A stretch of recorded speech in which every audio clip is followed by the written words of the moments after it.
Ihanere stated that the fatality was recorded during the weekend. It said as of Monday the 30th of March 2020. It gave the analysis of the confirmed 11 cases in Nigeria as 68 in Lagos, 21 in the FCT, 7 in Oyo, 3 in Ogun, 2 in Bauchi, 2 in Edo, 2 in Osun, 2 in Enugu, and 1 each in Benue, Ekiti, Kaduna, and Rivers State. It stated that majority of them are persons who came from overseas, and the others have been traced as close contact of such returnees. The closure of all borders to Ogun State will commence as scheduled on Monday, the 30th of March 2020 by 11 in the evening, while the presidency, on the request of the governor of Ogun State, has approved the lockdown of the state initially scheduled for the same day to commence on Friday, 3rd of April 2020. The governor reviewed this at the unveiling of a 128-bed capacity isolation center in Ikene, Remo. Total lockdown in FCT, Lagos, and Ogun State last night. However, I reached out to the presidency and I asked them to graciously allow us to plan that lockdown. You recall that I had previously announced the closure of our borders effective from last night. But following the president's speech last night, or address last night, I now moved that by a further 24 hours. So our borders will remain closed from 11, 12 midnight tonight. Our borders to Lagos State, to Oyo State, to Oyo State, Ondo State will be closed by midnight. And the Republic of Benin, which is international, will be closed. However, because we have not been prepared for that lockdown intra-state, I asked them to graciously allow us to prepare. And what do I mean by prepare? People that are earning that are on daily earnings, we must provide for them. People will not be able to go to the market anymore. There are those who are poor and vulnerable. We must put measures in place to ensure that during the lockdown, they do not suffer. So we graciously requested that they should give us this period of time to do that. And by the way, we had been planning towards that anyway because we knew that we've had to do a lockdown. The only way to control and contain this virus and flatten the curve is a total lockdown for people to stay at home. Today we have only 3 cases in Ogun State. You shut our borders because it's an imported disease. If we stay at home so that people that are identified, we can quickly, treat them and isolate them and flatten the curve. So commencement for our total lockdown will be Friday, this Friday.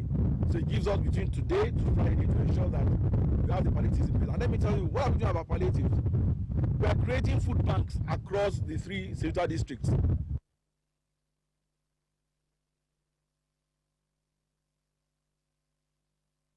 We'll give you more details on that on our subsequent bulletin.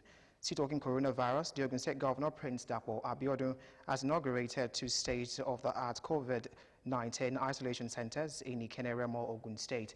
The isolation centers also has a full complement of an ambulance for effective movement of patients. They are also to complement other isolation centers in other parts of the state in a bid to effectively rid the state of the deadly coronavirus. Governor Abiodun also directed chairmen of local government areas in the state to find spaces for provision of isolation centers.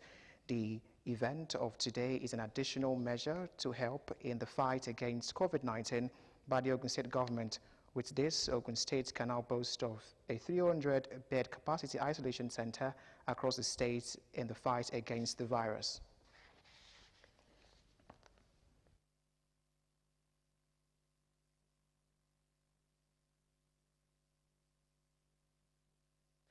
Ogun State Commissioner for Health, Dr. Tomi Koka, has debunked the news making round that a COVID-19 patient has been confirmed at the General Hospital in Ijayi. She said that there is no case of such in the capital city. Dr. Koka stated this during an interview with our reporter Yusuf Ganiyu at the launching of Ogun COVID-19 isolation centers in Ikene local government area of the state. His report.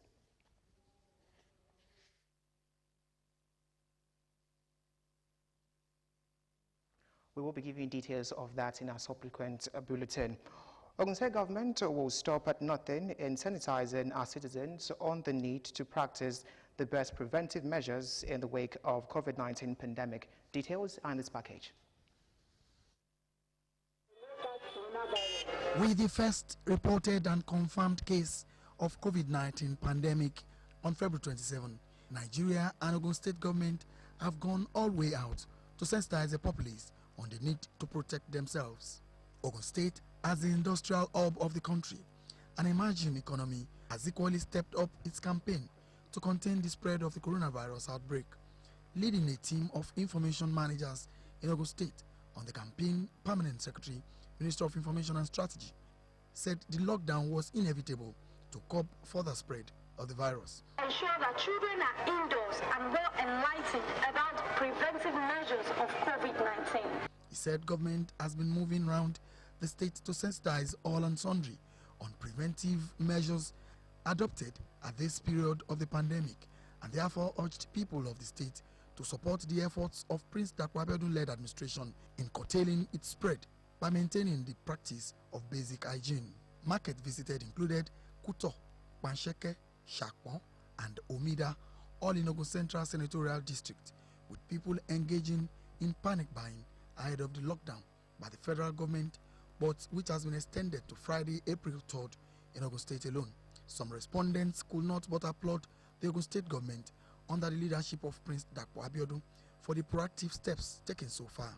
So all members have been told that they should not go anywhere. It's all for our own sake. I think the lockdown order is in order because of our health and our goodness. At least they say we should lock down. Really, it's for our safety. The team was also at Ojaoba Market in Shagamu, Itaosu, and Itaje Market, both in Ijebode. Oyo State Governor Seyi Makinde has tested positive for coronavirus. He made this known via his Twitter handle on Monday. According to him, he has just received his COVID-19 confirmation test result and it is positive. The governor said he will continue to self-isolate and declare himself asymptomatic. Governor Makinde urged residents to comply with directives aimed at curbing coronavirus in the state and disclosed that his deputy, Professor Temitope Alunge, would take over as the head of Oyo COVID-19 task force. The Lagos State government has discharged 5 patients who have been receiving treatment for coronavirus disease at the Infectious Disease Hospital, Yaba. A source in the Lagos State Ministry of Health, who preferred to be anonymous, said the details of the patients will be released later in the day. With the recent development, 6 patients have been discharged in Lagos, the first being the Italian that brought coronavirus to Nigeria. The need for residents of Ogun State to give total compliance to the stay-at-home order of both the federal and state government is highly imperative, as this measure would enable government to curtail the spread of coronavirus pandemic in the nation. The Special Advisor to the Governor on Media and Communications, Honorable Remi Azan, stated this in an interview with Ogtv News on the restriction order placed on residents in the state. Peter Falomo reports.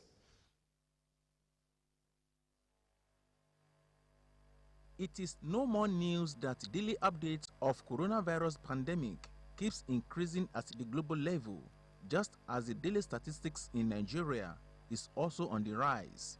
In its proactive stance, the Ogun State government is not leaving any stone unturned with a lockdown order in the state, initially expected to begin on Sunday 29th March 2020, but infused into the federal government's order of lockdown, now placed on Abuja, Lagos and Ogun states, effective from 11 p.m. on Monday 30th March 2020.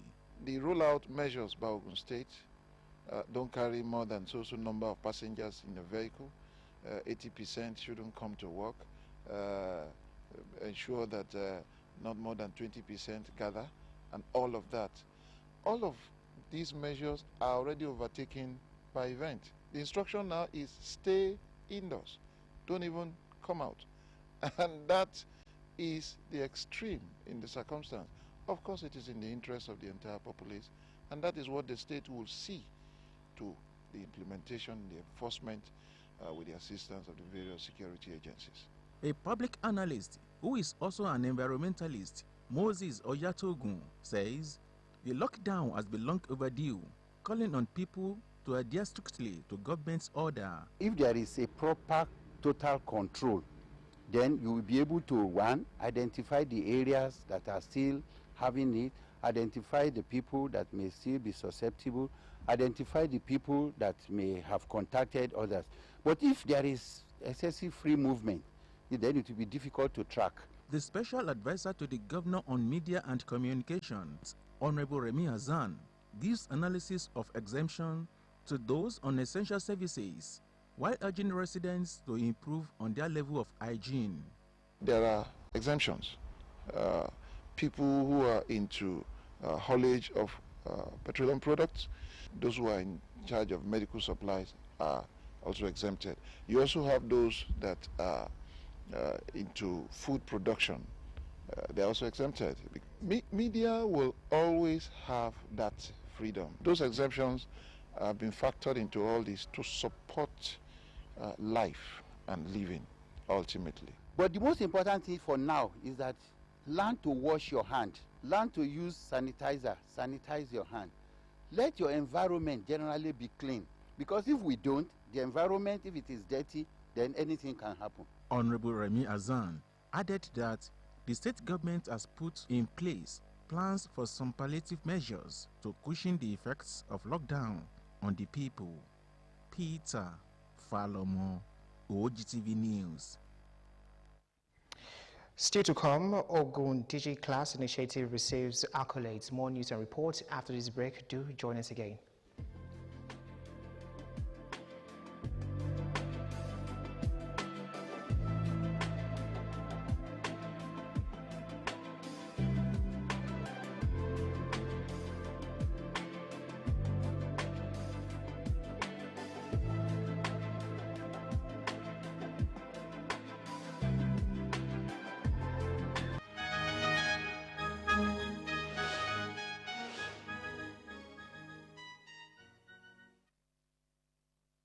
Welcome back.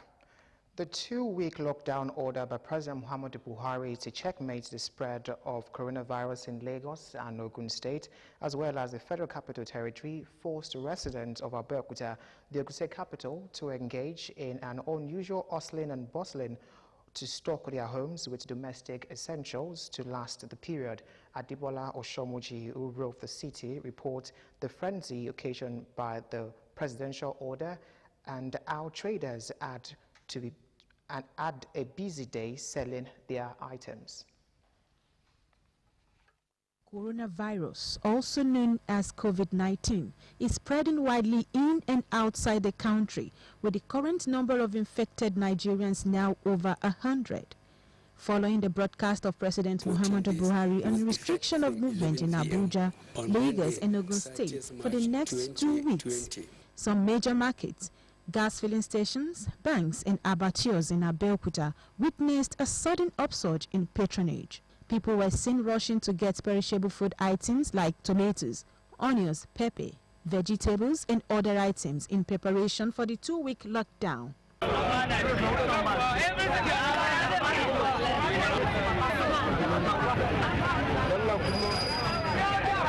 Respondents in their submission groaned over the high prices of these items and described the 2-week lockdown as too sudden. But now that Ogun State is actually being drafted into the lockdown, it's quite really unfortunate, and we're not actually, it's a good idea, but it came very, very soon. Look at how people are taking it, and it's as if the world is ending and everybody wants to fill their gas, so it's really quite unfortunate. It's a good thing, but it's come too soon, too sudden. Government will give us ahead of time to prepare ourselves for the coronavirus, but the issue we find ourselves now is a very difficult issue. It's good for us to close down, but the government should provide what we should take in, you know. In terms of supplying drugs to various pharmacies and hospitals, we are fully prepared with our kits, making sure we adhere to what WHO has said. The Ogun State government has also aligned with the directive, employing residents to adhere strictly to it. Adebola Oshomuji, Ogtv News. Following President Muhammadu Buhari's broadcast and the directive of the Ogun State government to contain the spread of coronavirus pandemic in the state, Speaker Ogun State House of Assembly has directed that all members of the Assembly should observe the stay-at-home order during the period of lockdown.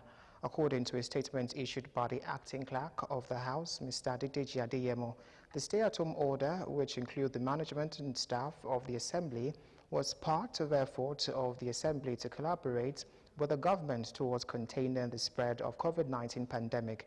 A visit by Ogtv News to the Assembly complex at Okemoso, Abeokuta reviewed that the directive was strictly adhered to by staff and members of the Assembly as the gate remained closed. Ogtv News also visited Governor's office and other ministries which ordinarily would have experienced large number of civil servants and visitors, but the places were scanty. It will be recalled that Ogun State government, as part of its precautionary measures to protect the civil servants and prospective visitors to Governor's office, announced that 20% of staff of each ministry, department and parastatal be allowed at once, while visitors are also restricted from visiting the Governor's office. The number of confirmed COVID-19 cases in Nigeria will be at least 312 by Friday, April the 3rd. The University of Ibadan Committee on COVID-19 Data Analysis and Management has predicted. As of 10:40 p.m. on Saturday, March the 28th, Nigeria had recorded 97 confirmed cases of COVID-19. This was an increase of 27 cases from the confirmed cases as of 8 p.m. on Friday, March the 27th. In a graphical report, the UI team said the current trend continued. If the current trend continues, the number of confirmed COVID-19 cases in Nigeria would hit 312 by Friday, April the 3rd. The graphical report shared by UI Deputy Vice Chancellor, Research, Innovation and Strategic Partnership, Professor Olanike Adeyemo, shows that rate at which the infection is being transmitted among those who were exposed to COVID-19.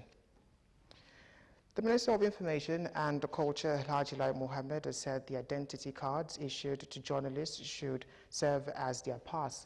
The minister advised all working journalists and other media staff in Lagos and Ogun State, as well as the Federal Capital Territory, to use their valid identity cards to access their places of work and assignment venues during the 14-day lockdown directed by President in the two states and FCT. In a statement issued in Abuja on Monday, he said the clarification becomes necessary in view of the inadequate time to properly accredit working journalists in the affected state and the FCT during the period. He said members of the media are expected to continue to provide essential services during the lockdown in order to keep Nigerians well updated on the COVID-19 pandemic. The Inspector General of Police, Mohammed Adamu, has set up a special investigation team to unravel the cause of the explosion that occurred in Akure, the Ondo State capital, earlier on Saturday. The team, which is headed by Makodi Shehu, Commissioner for Police in charge of the Explosive Ordnance Disposal Unit, Force Headquarters, Abuja, had as a member police officers from the Police Bomb Disposal Squad, a specialized arm of the police that oversees explosives and ordnance operations of the force. The blast was reportedly caused by exploding dynamite, which destroyed over 50 houses and injured over 20 persons, including some policemen who were accompanying it to a quarry in Edo State, while the police in Ondo State attributed the incident to an explosion from the dynamite. A professor of geophysics at OAU Ile-Ife contradicted their findings, saying a giant rock from space had impacted the location. But a statement in Abuja on Monday by the force spokesman, Frank Kumba, said the police investigation team would work jointly with experts from the Nigerian Geological Survey Agency. One of Ogun State government's priorities remains the intellectual development of children across the state despite the ravaging coronavirus pandemic in the nation. Ogun DigiClass is an initiative organized to keep pupils and students busy during the period. Special advisor to the governor on primary, secondary and technical education, Mrs. Runkesho Yombo, while speaking with Ogtv News, shed more light on government's plan at making all pupils and students have access to these on-air classes. Elizabeth Eso reports. So, see,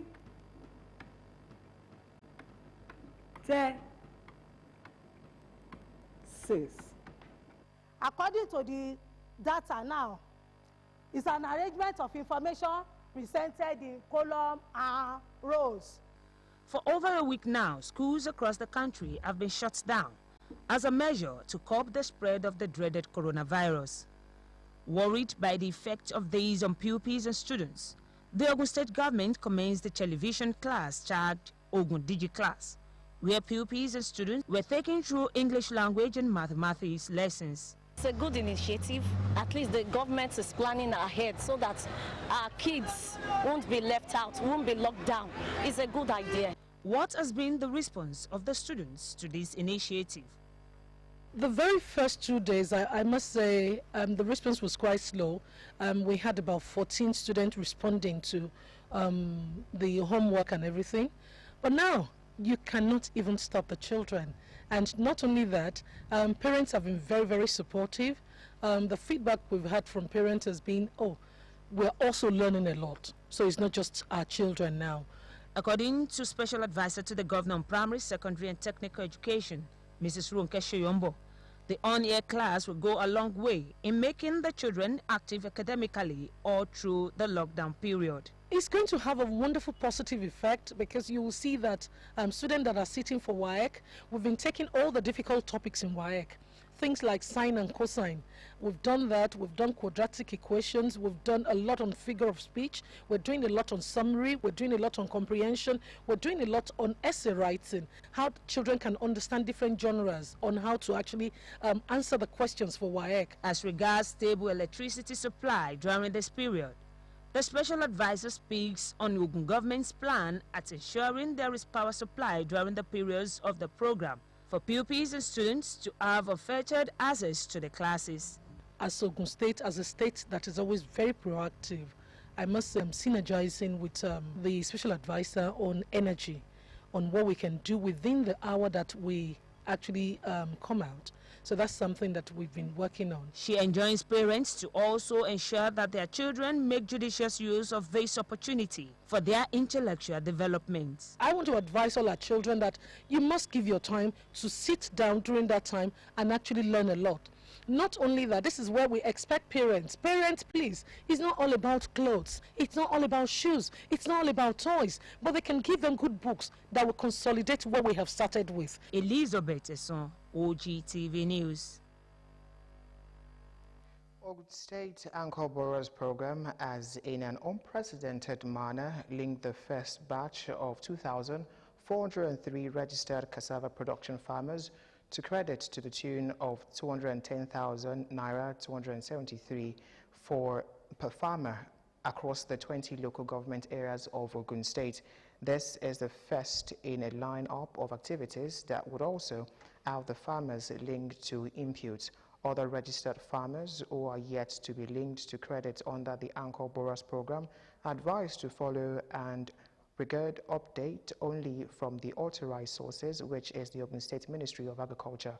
Further inquiries can be made by SMS only to 070-3552-4929 or 080-937-909008. Work is also in progress for applicants who claim to have their own lands, and this have been verified by the Central Bank of Nigeria with physical and geotagging. A minimum of 2,403 jobs have been created by this initiative. In furtherance of effort at ensuring decent and comfortable accommodation for its personnel towards enhancing service delivery and professionalism, the Nigerian Air Force has commissioned 2 newly renovated blocks of 30 of 2-bedroom flat for senior non-commissioned officers at the NAV base in Kaduna. The Chief of Air Staff, Air Marshal Sadiq Abubakar, reiterated the leadership effort in bridging the accommodation gap, which was noticed since 2015, represented by the Air Training Command Air Marshal Musa Mukhtar. The Chief of Air Staff said the level of infrastructure development in the service in the last 4.5 years, which include residential accommodation, messes, recreation facilities, schools and hospitals, among others, has been unprecedented.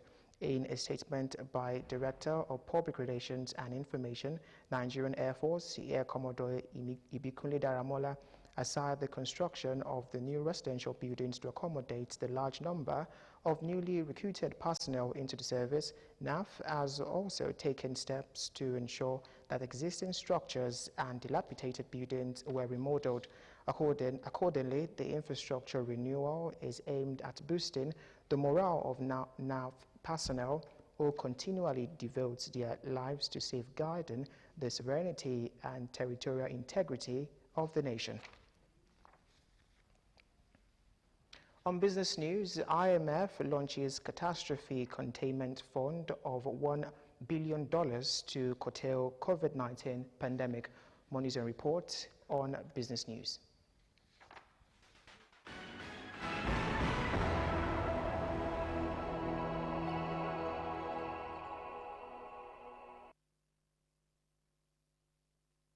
Welcome to Business News. The Minister of Finance, Budget and National Planning, Mrs. Zainab Ahmed, and the Central Bank of Nigeria Governor, Mr. Godwin Emefiele, have said that the financial sector will continue to perform skeletal services during the 2 weeks restrictions placed on movement by the federal government. They said this in a statement jointly signed by them and made available to journalists in Abuja. The statement said that exemptions have been obtained from the president to allow very skeletal operations in the financial systems and money market. The statement said the restrictions are critical to significantly reduce the transmission rate of the disease and make it much easier for the health professionals to trace, test, and isolate patients. The International Monetary Fund says it has launched a fundraising exercise that will enable the Catastrophe Containment and Relief Trust to provide about $1 billion for the current COVID-19 pandemic. The managing director of IMF, in a statement, called upon fund's economically stronger member countries to help replenish the CCRT, which had only $200 million available for the world's poorest countries. It stated that the United Kingdom had responded with a pledge for £150 million. Other donors include Japan and China, were also coming forward with important contributions. While the landing cost of petrol has tumbled on the back of the sharp drop in crude oil prices, major fuel marketers are not keen to resume the importation of the products, as access to dollar is seen as a major hurdle.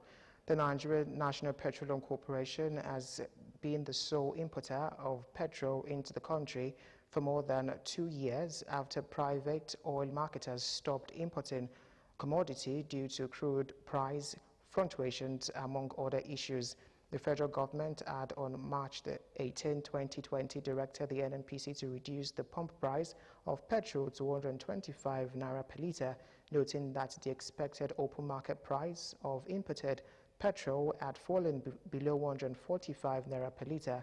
The Petroleum Product Pricing Regulatory Agency said it would continue to monitor trends in market fundamentals and announce a monthly guiding and expected open market price at the beginning of every month, effective April 1st, 2020. Nigeria earned a total of $32.63 billion from the oil and gas sector in 2018, a 55% increase on the $20.99 billion recorded from the sector in 2017.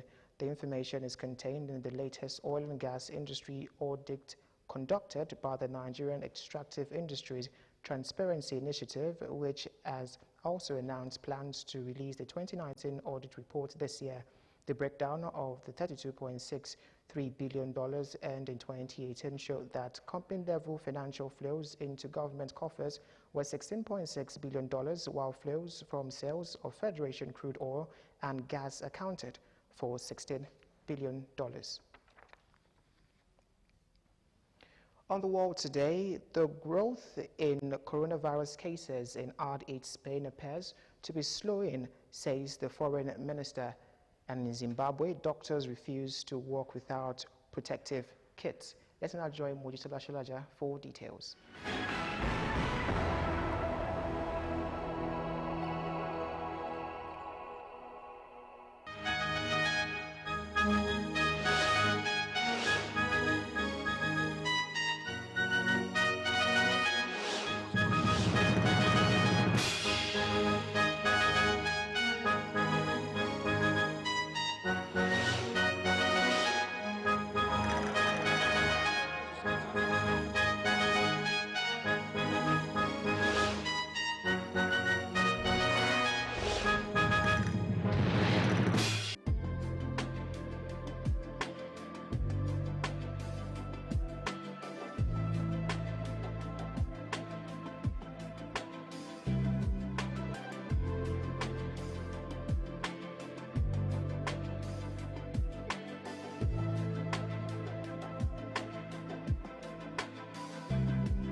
The coronavirus outbreak threatens to disproportionately devastate the economies of already impoverished countries as they gear up to tackle a health crisis with extremely limited resources. The United Nations Development Programme has warned the socio-economic hit on poor and developing countries will take years to recover from, UNDP said in a report released on Monday, stressing that income losses in those countries are forecast to exceed $220 billion. Nearly half of all jobs in Africa could be lost, it warned. The African Development Board, Take 3, the African Development Board has announced a $3 billion social bond. Zimbabwe's police force, including riot police, were out in full force, patrolling the streets and stopping vehicles and people on the street to check whether they had authority to be out in public. Zimbabweans have likely stayed home. The streets are quiet. Market stalls in Mbare, the heart of the informal sector, have stood empty. Zimbabwe's government has announced it will divert budget mainly towards healthcare. Doctors and nurses continue to insist they will only work when PPEs are provided. Zimbabwe is facing an economic crisis and high unemployment that has sparked concerns about how millions of people forced to stay home will survive for coming weeks. Drought has left about half of the country's population hungry and in need of food aid. 1 million households are to receive cash handouts as announced in the government's COVID-19 relief package. Many more remain in desperate need of help, at least until this lockdown ends. President Donald Trump has said federal coronavirus guidelines such as social distancing will be extended across the U.S. until at least 30th April. He had previously suggested that they could be relaxed as early as Easter, which falls in mid-April. He said the highest point of death rate is likely to hit in 2 weeks. He appeared to be referring to peak infection rates that experts fear could overwhelm hospitals. White House medical advisor Dr. Anthony Fauci had earlier warned that the virus could kill up to 200,000 Americans. The U.S. now has more than 143,000 confirmed cases As of Monday morning, 2,572 deaths had been recorded in the country in relation to COVID-19. The death toll from an outbreak of coronavirus in Italy climbed by 812 to 11,591, the Civil Protection Agency said. However, the number of new cases rose by just 4,050, the lowest amount since March 17, hitting a total of 101,739 from a previous 97,689. Some 5,217 cases were recorded on Sunday and 5,974 on Saturday. Lockdowns and stringent measures in place in Italy for the past 2 weeks should lead soon to a stabilization in its coronavirus epidemic, but vigilant follow-up will be required, a senior official of the WHO said. Streets around the Indian capital Delhi have been filled with people walking to reach their villages in neighboring states. Most of them are daily wage workers who are now out of work after Prime Minister Narendra Modi announced a complete lockdown of the country on 24th March to halt the spread of coronavirus. In the absence of money and jobs, they are desperate to reach their villages. Some found government-run buses to reach home and others just continued to walk. Clearly, a lockdown to stave off pandemic is turning into a humanitarian crisis. As the crisis worsened, state governments scrambled to arrange transport, shelter and food. Prime Minister Narendra Modi apologized for the lockdown, which has caused difficulties in their lives, especially the poor, adding that the tough measures were needed to win this battle. And that's it on The World Today.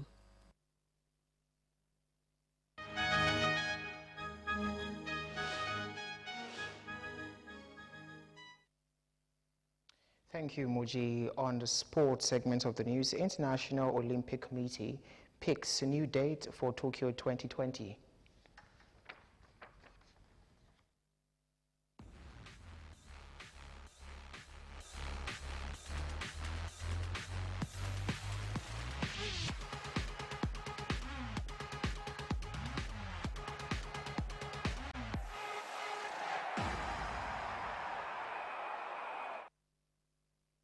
Welcome to the sports segment of the news. The Tokyo Olympic Games will start on July the 23rd, 2021 and run to August the 8th after being postponed for a year because of the coronavirus pandemic. The International Olympic Committee (IOC) Executive Board met on Monday to make the decision. The Olympics will still be called Tokyo 2020 despite taking place in 2021. The Paralympics Games, originally due to start on August the 24th, 2020, will now take place between August 24th and September the 5th. The decision to postpone both events was taken to protect the health of the athletes and everyone involved and to support the containment of COVID-19 virus. Barcelona players will take a 70% pay cut during the coronavirus pandemic and make additional contributions to ensure non-sporting staff receive full wages. Captain Lionel Messi said the move was delayed as the players were looking for a formula to help the club. Juventus players and their manager agreed to freeze their pay for 4 months at the weekend. Spain's national debt toll now stands at 7,340, making it the worst affected country in the world behind Italy. German sides Bayern Munich and Borussia Dortmund have also agreed to take pay cuts. Meanwhile, Javi believes he is ready to manage Barcelona, but insists there cannot be any rancor in the dressing room. The midfielder spent the majority of his playing career with Barcelona from 1998 to 2015, playing more than 700 matches. In recent years, he has moved into management with Qatar Stars League club Al Sadd, where he finished his playing career. Barcelona have already shown an interest in their former midfielder, reportedly approaching Javi for the job before Ernesto Valverde, who was sacked in January, but the Spaniard did not think it was the right time. That was the sports segment of the news. We shall now have the weather forecast for Tuesday.